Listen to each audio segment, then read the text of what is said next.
Primer capítulo de esta miniserie, columna sobre la masacre de Cromañón, que se llama Nadie se salva solo. Nadie se salva solo. El nombre me parece que está claro, pero a medida que vayamos navegando por toda esta historia en cada capítulo, nos vamos a ir dando cuenta la importancia real de ese Nadie se salva solo.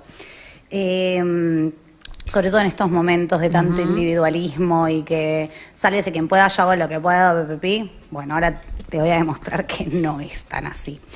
Voy a empezar a contar un poquito algunas nociones que tienen que ver con Cromañón, con la previa, con el durante y con el después, porque cuando hablamos de Cromañón nos perdemos en el camino de discutir cosas chiquitas que no tienen sentido, como por ejemplo, ¿pero quién tiró la bengala?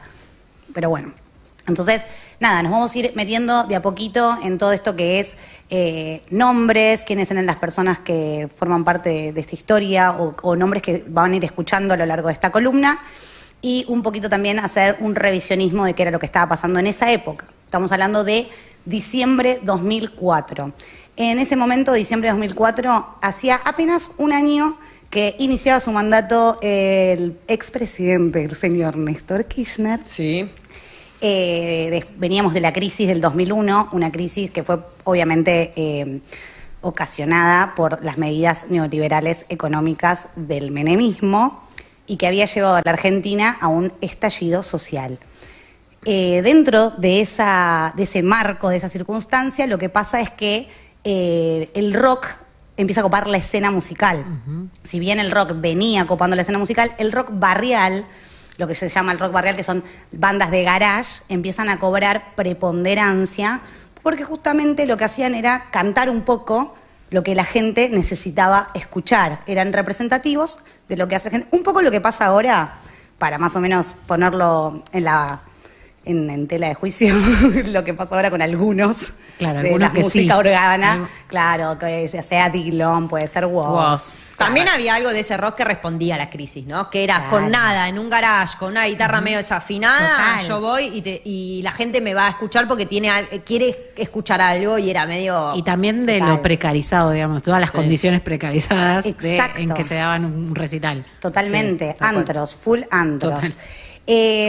Como les decía, en ese momento la escena del rock era la escena preponderante musicalmente hablando, y también existía algo que ahora nos parece una locura, pero que en ese momento era absolutamente normal, que era la cultura del agite. ¿Qué es la cultura del agite? Es a ver qué banda lleva más gente, hace más pogo, tiene más trapos, más banderas y lleva más bengala. Tal es así de normalizado que estaba, que incluso en las revistas de rock de esa época, que aclaro, no existía ni Twitter, ni Instagram, ninguna red social. Es buena aclaración. Más que Fotolog. Bueno, nada, pasaba esto. Hacían reseñas de recitales que decían, hubo tantos pogos, tanta gente, tantos trapos, tantas bengalas. Lo contaban como algo positivo. Fue un buen recital. Claro. Fue un buen recital, sí. Y yo, que apenas era una chiquilla, que recién me iniciaba como estudiante de ¿Cuántos años tenías en el comunicación, 2004? En el 2004 tenía 7 años, Micaela tenía. No, blanquea eso. 18 Bien, tenía. gracias, amiga. Estaba en el CBC, yo pensaba, ay, yo quiero escribir reseñas de recitales. O sea, imagínense que Qué era algo lindo. absolutamente normal esto que les cuento. Y en ese marco, en ese momento, hay una banda que empieza a copar la parada, como se dice, que es Callejeros. Callejeros es una banda oriunda de Villa Celina que ya venía desde el año 1995 tocando, pero su momento máximo de popularidad lo logra entre fines del 2003 y fines del 2000, bueno, fines no, y el 2004. Sí. Es el momento donde la gente empieza a ir full a los recitales, se empieza a escuchar en la radio sus canciones, cosa que antes no pasaba. Ellos tenían hasta ese momento 3 discos de estudio, que eran Sed, Presión y Rock and Roll sin Destino. Y, o sea, no tenían tampoco tanta discografía de estudio, pero sí empezaban a sonar en las radios, la gente empezaba a ir. De hecho, yo iba mucho a ver a Callejeros y fui siendo de alguna manera parte testigo de cómo fue creciendo en público. Al principio éramos medio lo mismo de siempre, medio un grupito, medio que todos nos conocíamos con todos, porque el público de Callejeros, por supuesto, vale más que lo aclaré, era medio el mismo que de las otras bandas. O sea, los mismos estaban en La Renga, en Los Piojos, iba a decir la Berizo, pero o sea, nunca existió esa banda. Lo importante de esto es que acá, perdón. Me cayó retarde el chiste. Nunca existió. Nunca existió la Berizo, sí, me toco, perdón. Las letras que tenía Callejeros eran muy representativas, no solo de lo que se sentía a nivel social, sino también muy representativas particularmente a mí. Ellos decían, cantaban lo que yo pensaba. Y de esta manera era como yo me relacionaba musicalmente con ellos y por eso los iba a ver.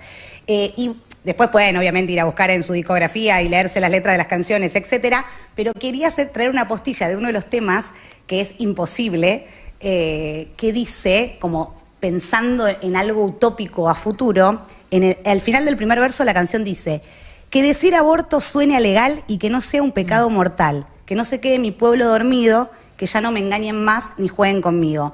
Y al final del segundo verso dice: por fin el gobierno va a ser de una mujer. Todas estas cosas que parecen como, ay, bueno, obvio, Pato Fontanet. No. El 2000 esto era algo utópico. O sea, no podíamos pensar que el aborto iba a ser legal y mucho menos que el gobierno iba a ser de una mujer. Por eso la canción se llama Imposible, exactamente. Bien. Toda esta escena del rock que les estaba contando, como bien dijiste vos hace un rato, se daba en lugares muy pequeñitos, o sea, no existían los Movistar Arena para tocar, o sea no había lugares preparados piola, eran todos medio sucuchos y demás. Seguramente escucharon hablar de Cemento, la famosa frase "te sigo desde Cemento". Cemento era un lugar que quedaba en el centro, que era un tuburio de mala muerte, que mira, lo recordamos con cariño solamente porque íbamos a ver las bandas que nos gustaban y salía 2 pesos la entrada, pero la verdad que era un horror, incluso mucho más riesgoso que Cromañón, porque el lugar tenías que recorrer mucho espacio hasta llegar al fondo, que era donde todo sucedía. Quien manejaba todo lo que era la movida del rock under en ese momento era una persona de nombre Omar Chabán. Quizás este nombre lo tengan presente o lo recuerden, porque es un nombre que se habla mucho.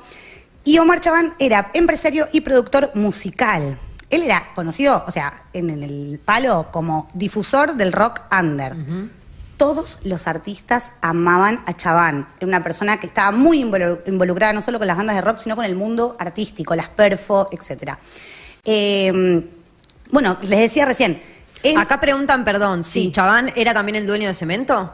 Él, no sé si era el dueño, pero él regenteaba Cemento. Bien, Sí, ahí claro, va. sí, Cemento. El mundo artístico lo quería muchísimo a Chabán, no hacía el público asistente a sus eventos, porque era una persona muy hostil con la gente. O sea, vos estabas haciendo la cola en Cemento y salía Chabán y te recontraputeaba y te decía de todo y te humillaba delante de todo el mundo. Y los artistas lo amaban, pero creo que no sabían que esto sucedía, porque no había Twitter ni había Instagram, chicos, es tan simple como eso. Y recién me preguntaban, ¿Chabán era el dueño de Cemento? Yo no sé si era el dueño, pero sí sé que no era el dueño de Cromañón, que simplemente él inaugura Cromañón en abril 2004 como, en parte, una gerencia. Ahí va. Pero el dueño de Cromañón, del inmueble, digamos, es el señor Rafael Levy. ¿Quién es Rafael Levy? ¿Quién es? Rafael Levy es un empresario ¿El del medio? que tiene, sí, él es que tiene muchas empresas fantasma y que no solamente era dueño del predio de Cromañón, sino de todo lo que sucedía alrededor. Y para que vean de qué joyita estoy hablando, les voy a contar. Al lado de Cromañón funcionaba un hotel, del cual él era el dueño. Hotel que tenía denuncias por trata de personas con fines sexuales. Buenísimo. En el subsuelo de Cromañón funcionaba un taller clandestino, que Ajá. también tenía denuncias por explotación de personas. Buenísimo. Y para hacerla completita, en el techo de Cromañón había 3 canchitas de fútbol 5. De una. Vos te podías hacer el recorrido, te ibas a ver una banda de rock. Bueno, la única actividad legal, por lo pronto. Hay que ver si estaban No, acá nada habilitadas, es legal, ¿no? acá nada es legal. Y uno le parece una locura y dice, pero che, ¿cómo puede ser que este chabón se manejaba, esta joyita se manejaba tan libremente? Más adelante sí. ya se los voy a contar. Pero vamos a hacer hincapié en lo que es República de Cromañón. Este espacio, un espacio con fines de recitales y demás, para que se den una idea, se lo voy a poner en comparación con, podría ser Group Niceto. Sí. Un lugar, un espacio de esas características, pero en 11. En ese momento para nosotros, les jóvenes de esa época, era el templo del rock. Cuando inauguró, yo estuve en la inauguración, decíamos, este lugar va a ser increíble, te dejan todos los bondi, es re espacioso, está re bueno, mirá lo grande que es. Y acá quiero hacer una salvedad. Yo tenía 18 años. Sí. Cuando uno es pequeño, no hace ni falta que lo aclare, además de que no soy ingeniera aún hoy, no tenía ni la menor idea. No conoce tanto el mundo todavía. De todo lo que sucedía ahí adentro. Que lo voy a empezar a contar. En primer lugar, esto es lo más sabido, y es que el techo estaba acustizado por una media sombra y guata, para que no salga el sonido hacia afuera. Algodón. Claro, la guata sería como de hilo. Sí, tal cual. Y no tenía ventilación hacia arriba porque ya les expliqué que arriba funcionaban 3 canchas de fútbol 5, con lo cual eso estaba cerrado. Había todo un ventanal en la parte del costado, Ajá. que todo esto que les estoy contando lo supe después. En ese momento yo no sabía todas estas cosas, por supuesto, y yo al lugar, yo pienso que está todo en orden, chimpum, me voy. Había todo un ventanal que estaba tapado con ladrillos. Para mí eso era una pared, claramente, no era que está una ventana tapada con ladrillos. Bueno, los 10 matafuegos que había estaban 7 vencidos y 3 vacíos, porque ya se habían iniciado algunos principios de incendio en otros recitales de otras bandas. Bueno, por supuesto el plano electromecánico no tenía sello y el certificado de prevención contra incendios estaba vencido. Ok. O sea que no solamente en cuanto a lo que es infraestructura, o sea, una puerta de emergencia cerrada con candado, el techo de guata y media sombra, sino que todo lo que tiene que ver con que alguien controle eso no estaba sucediendo porque todo esto estaba medio en veremos. Y acá entramos a decir, che, ¿quién es la persona que tenía que encargarse, ¿no?, de verificar todas estas cosas? Sí. Y principalmente esto va a venir de arriba hacia abajo. Entonces, Aníbal Ibarra era el jefe de gobierno en ese momento de la ciudad de Buenos Aires. Exacto. Hacía no mucho tiempo que había asumido como jefe de gobierno y había recibido 36 alertas por irregularidades en distintos establecimientos. Pero miren qué curioso, debido a la denuncia de coimas en el área de verificación, ¿qué hizo Aníbal Ibarra? Dijo, che, mejoremos el espacio de verificación, porque si hay gente acá que está laburando con coimas, voy a echar a estas personas y voy a traer empleados que estén a la altura de poder resolver esta situación. No, lo desarticuló. ¿Le suena eso a algún lado? Che, esto no funciona, lo voy a hacer mierda. Sacó la motosierra y redujo las verificaciones al 40%. Y para darles una cifra más exacta, había 78.000 establecimientos para 75 inspectores nada más. Entonces, ¿él qué hacía? ¿Iba a hacer la verificación de que todos los lugares estén en orden? No, solamente hacía la que tenían denuncias de vecinos. Ahí va. Esto es Aníbal Ibarra gerenciando la ciudad. Cava, por así decirlo. Pero bueno, para que esto pase, para que pase que alguien venga y desarticule así un área, o para que todas estas cosas sucedan, más allá de todo lo que ya mencioné que pasaba dentro del establecimiento de Cromañón, sin dudas tiene que haber un Estado ausente, no solamente de personal, sino también desabastecido, que aclaro, venía desabastecido desde los años 90, cuando rifaban el país, te privatizaban todo, y qué importa el Estado, achiquémoslo, total, no pasa nada. Una vez producido el incendio, que para quien no sabe lo voy a hacer muy simple, no voy a entrar hoy en detalle sobre eso, una candela, que es una pirotecnia, para ser más sencillo, 3 tiros de luces, impacta contra la media sombra se incendia y una vez que se apaga, lo que despide es monóxido de carbono y ácido cianhídrico. Para que se den una idea, respirar eso es como respirar en un slime caliente, o sea, alquitrán. Duele al respirarlo. Espero que nunca tengan que, obviamente, tener que hacer la prueba, pero yo les cuento cómo se siente. Así que una vez que producido el incendio empieza la otra cara de la ausencia del Estado, que es la siguiente. Los bomberos, que así llegaron al lugar, no tenían recursos para entrar a rescatar a los chicos y las chicas que habían quedado atrapados en el interior del lugar, por todas las cosas que ya les mencioné. No tenían linternas, no tenían máscaras, no tenían prácticamente nada. Entonces hicieron lo que pudieron, digamos. La policía, por supuesto, no tenía preparación para catástrofes, con lo cual estaban ahí medio viendo qué hacer, también tratando de dar una mano, pero mucho no podían hacer. Las ambulancias que llegaban al lugar no tenían los elementos necesarios como para asistir a personas, esa cantidad de gente, o sea, tenían por ahí un respirador y había que compartirlo entre varias personas, y pasaba el caos absoluto, mientras tanto, afuera. Afuera era un caos. Muchos de los chicos que sobrevivieron, el 30% para ser más específica, volvieron a entrar a buscar a sus amigos o a quien fuera para rescatar y murieron volviendo a entrar. Y aclaro, no murió ningún bombero, ningún policía, nadie, médico, nadie más. Murió que los mismos jóvenes de esa época que entraban a buscar a sus amigos y amigas. Lo que pasaba en ese momento era que como no existían protocolos para catástrofes, no existía el triage, que el triage, para quien no sabe, es en el momento de una catástrofe tiene que llegar la fuerza, bueno, la ambulancia, la policía, no quien existía. Corresponda, no existía. Te ponen una etiqueta. ¿El SAME no tenía un protocolo de asistencia no a las existía, emergencias? No existía para nadie. O sea, ya sea que choque el tren en 11, que explote a Amia o que se prenda fuego Cromañón, no existía tal protocolo. De hecho, empezó a existir después de Cromañón. Entonces, ¿qué pasaba? Sacaban a los chicos y las chicas sin vida o con vida o no sabían y los ponían enfrente del lugar y con suerte por ahí estaban muertos o por ahí no. Hubo muchos casos de chicos que fueron buscando a sus amigos entre los cuerpos tirados en la calle y se encontraron que había amigos que estaban con vida y los pudieron rescatar, pero muchos quedaron en el camino. Quiero hacer esta aclaración que me parece importante. No hubo ningún privado asistiendo en ese momento ahí. O sea, no había ni ambulancias de OSDE, ni ambulancias de Sancor Salud, ni ambulancias de Galeno. Porque cuando te pasa algo de estas características en un lugar, espacio público, depende 100% del Estado.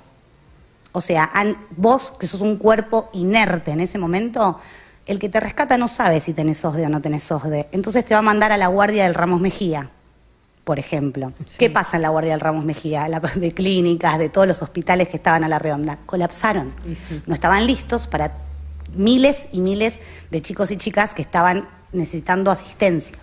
Lo mismo que conté que pasaba en la puerta de Cromañón, pasaba en la puerta de los hospitales. Había cuerpos extendidos en la puerta, iban eligiendo a dedo a quién iban a salvar y quién no, a los que parecía que más o menos sí, más o menos no. Hay muchas historias zarpadas con respecto a eso.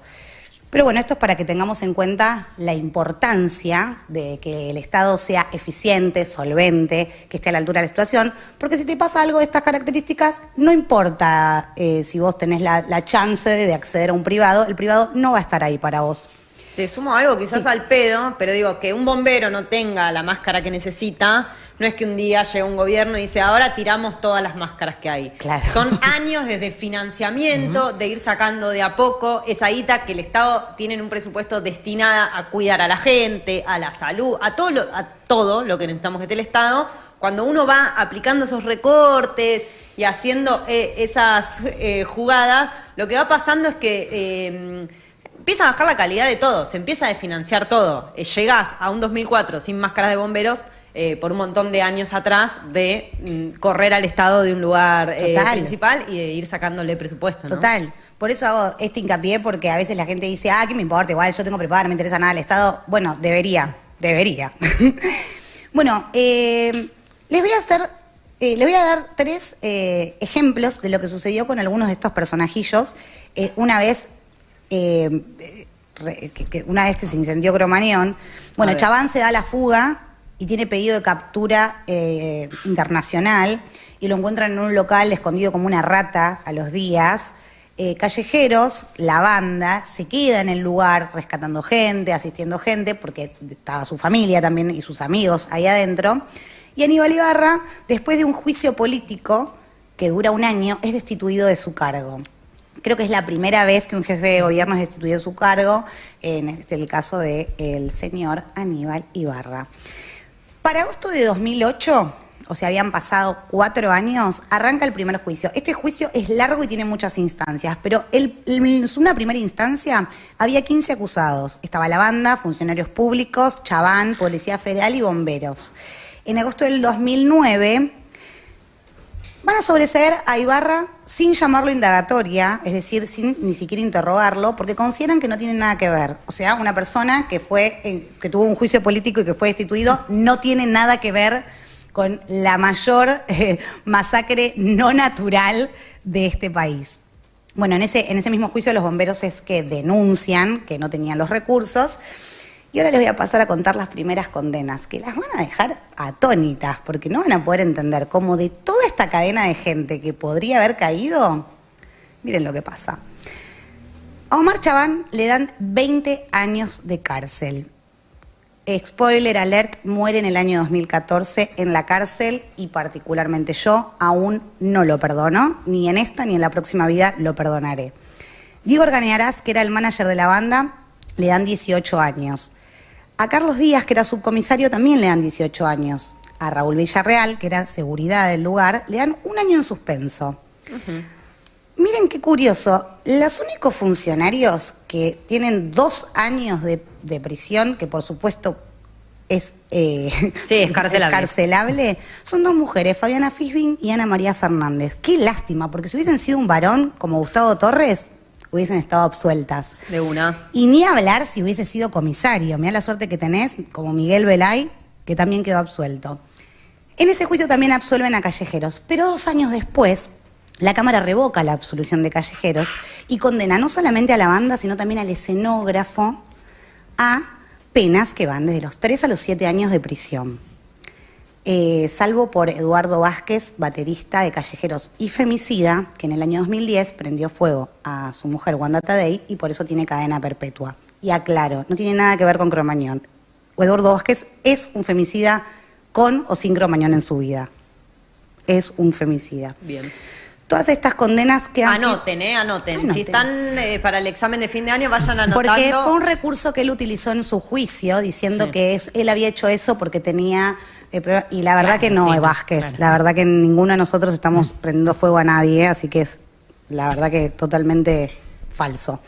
Pero miren qué curioso que el escenógrafo, que es un chabón que pintó una tela en su casa, que era toda la escenografía que había, tela que por otra parte no se prendió fuego, tiene más pena que los mismos funcionarios, ni que hablar que Ibarra, ni que hablar que el comisario, etcétera. Curioso. Recién en el año 2012, Rafael Levy, el dueño de Cromañón, es condenado a 4 años de prisión. Y por Cromañón. Claro. No por todas las tramoyas legales que tenía. Solo por Cromañón, por Cromañón. Y Roberto Calderini, que era inspector en ese momento, le dan 3 años, pero aún siguen libres porque nunca quedó firme la condena, entonces chau picho, ya pasó, ya está. Miren qué loco lo que hizo Rafael Levy una vez que sale en libertad. Le dan las llaves del predio, entra al predio de Cromañón, sacan bolquetes todo lo que es recuerdos, zapatillas, celulares, documentos, los tira a la basura y pinta el lugar como si no hubiese pasado nada. Perdón. Sí. En ese tiempo Cromañón estuvo cerrado porque la llave era de un privado, de un dueño que... Sí, pero por supuesto la justicia había podido entrar, habían entrado periodistas, habían entrado abogados, toda la parte judicial sí había vuelto a ingresar, pero el lugar, como era de él, se lo devuelven con llavecita, toma, hace lo que quieras, y él hizo lo que quiso, que fue intentar borrar lo que había sucedido ahí. Cosa que molestó mucho a sobrevivientes, familiares de víctimas fatales y distintas agrupaciones que consiguieron la expropiación del lugar. Pero al día de hoy, les cuento, si vos querés ingresar, está expropiado, hay un mono en la puerta que todo mal, que no te deja ni asomar el hocico. O sea que evidentemente Rafael Levy es alguien muy poderoso que sigue teniendo poder sobre no solamente ese lugar, sino andás a ver cuántos otros. ¿Pero quién expropió? ¿El Estado expropia? ¿Es dueño de ese Sí, pero hay edificio? Una persona ahí que es de Levy. ¿Qué onda? Porque es un patrimonio... Claro. No sé si se dice patrimonio cultural. Y debería convertirse en eso. Se supone que se expropió para convertirlo exactamente. en algún memorial o algo así. Exactamente. Claro. En total, de todos estos juicios que les dije, que fueron 4 instancias de juicio, hubo solamente 26 personas juzgadas, 21 personas condenadas y solamente 18 fueron a prisión con esas penas. Al día de hoy están todos libres. O sea, que en este país, en una tragedia mejor llamada masacre, tan gigante, no natural, donde hubo 194 pibes y pibas que murieron asfixiados, más de 3.500 sobrevivientes y no sabemos cuántos más, y 20 personas fallecidas a lo largo de estos 20 años o por suicidio o por complicaciones en su salud, esas que les acabo de nombrar son las penas chistosísimas que tuvieron todos estos hijos de su puta madre que se cagaron durante todo ese tiempo en me tocó y me da acá, agarró plata de allá, toma, bueno, el plano no tiene sello, no importa, que vaya para adelante, pipi, pipi. Eso valemos los jóvenes en este país. Ayer, hoy, mañana. Lo digo no como un mensaje pesimista, sino para que empezamos a entender que hay que cambiar ciertas cosas, porque yo les aseguro que hoy nada cambió. Pero bueno, para ir terminando esta primer columna, me quiero ir con una parte más, no sé, más luminosa o que no dé tanta bronca, y es que al mismo tiempo que sucede todo lo que les acabo de contar, sucedía también que la gente empezaba a movilizarse. En mi caso particular, día 2, después de Cromañón, una vez que pude salir del shock tremendo que tenía, estaba furiosa y por supuesto súper dolida, pero por sobre todas las cosas estaba furiosa. Y como me ha enseñado la historia argentina, cuando uno está furioso, tiene que salir a la calle, porque no queda otra. Así que al día 2, después de Cromañón, fui a 11, a la puerta de Cromañón, y me encontré con la sorpresa de que había cientos de personas igual de furiosas que yo. Yo quiero aclarar, en esa época tenía 18 años y era una piba que no tenía, muy ignorante en cuanto a las cosas, o sea, si bien tenía obviamente un bagaje y siempre, sí, los derechos humanos y era como muy teórico, no, por supuesto, nunca había formado parte de algo así, ni a nadie que yo conocía le había pasado, entonces me convertí de un día para el otro en una militante de esta causa. ¿Fue espontánea esa primera salida a la calle? Fue espontánea porque yo no recuerdo, tal vez... ¿De cómo te enteraste que se iban a no me acuerdo juntar? eso. Siento que yo me iba a juntar con mis amigos ahí y que de golpe todos estaban en esa, porque recordemos, no había ni Twitter, ni tampoco había Instagram, ni redes sociales, ni casi celulares. Así que, como yo no era la única que estaba furiosa y éramos muchos los que estábamos ahí y además muy tristes y muy choqueados, hicimos lo mejor que puede hacer alguien que está furioso, que es organizar esa furia. Y decir, che, ¿cómo vamos a hacer de acá en adelante? Hay que salir a pedir justicia. Y eso fue lo que hicimos, no solamente ese día, sino todos los 30 de todos los meses de los próximos años. Los primeros años salíamos a marchar todos los 30. Yo, que era una pibita que volvía corriendo a mi casa a ver Floricienta después de la facultad, estaba en reuniones, en asambleas, de golpe, estaba en marchas, llevando adelante columnas de marchas, que bastante atrevida yo igual. Pero bueno, lo importante de esto es que toda esa gente que estaba ahí y que sentía como yo y que vibraba lo mismo que yo y que tenía la misma bandera, por así decirlo, fueron formando a lo largo de tiempo distintas agrupaciones. Yo nunca pertenecía a ninguna, lo aclaro, pero siempre la mejor con todas, o con la mayoría, mejor dicho. Voy a nombrar algunas, o por lo menos quiero nombrarlas las que siguen vigentes y siguen trabajando hasta el día de hoy en todo lo que tiene que ver con las leyes de reparación, que ahora voy a hacer una pequeña mención al final. Algunas de ellas son Movimiento Cromañón, con quienes hemos hablado, ¿se acuerdan? En otra oportunidad. Familias por la Vida, Que no se repita, la coordinadora, No nos cuenten Cromañón, Organización 30 de diciembre, Sin derechos no hay justicia y Ni olvido ni perdón. O sea, son un montón de las agrupaciones formadas por sobrevivientes, amigos, familiares de víctimas, que hasta el día de hoy siguen luchando por una ley de reparación definitiva, integral, para que haya al menos un poquito de reparación por parte del Estado para los sobrevivientes, para los familiares de las víctimas. Obviamente esta ley no va a borrar el dolor de estos 20 años de ninguna manera de nadie, pero sí pueden redimirse un poquito todos los que tienen la suerte de estar sentados en esas bancas legislando. Y me acaba de llegar la información justo antes de empezar la columna que el día jueves Ahora mismo esa ley que prepararon entre todas las agrupaciones está en comisiones, pero el día jueves va a ser tratada en el recinto. Así que desde acá me gustaría decirle a los y las legisladoras que están ahí, gracias al voto de la gente, que si tienen un poquito de corazón, y yo sé que muchas veces no tienen escrúpulos, porque los conozco a todos con nombre y apellido, pero estaría bueno que puedan aportar su granito de arena. Tal vez no van a hacer que se borre lo horroroso y lo ineficiente que fue el Estado y la justicia para con este tema, pero sí hacer un poquito más llevadero de ahora en adelante la vida a quienes pudimos seguir como sobrevivientes y como familiares. Y acá termina el primer episodio de Cromañón. Este fue más de dato duro. Yo les conté, hice pequeñas intervenciones, pero ya nos vamos a ir adentrando un poco más en todo lo que pasa por la cabeza y por el corazón de quien tiene que estar ahí. Así que bueno, el próximo martes les dejo ahí. ¿De qué va el próximo martes? ¿Querés tirar un...? Sí, les voy a tirar la puntita. Bueno. Próximo martes, como me gusta a mí, chiquis. Próximo martes vamos a hablar rol de los medios. Sí. Rol de la sociedad, y Sí. esta va para todos. Acá van a cobrar. Agarrate que Acá van a sabemos. cobrar. Y salud mental.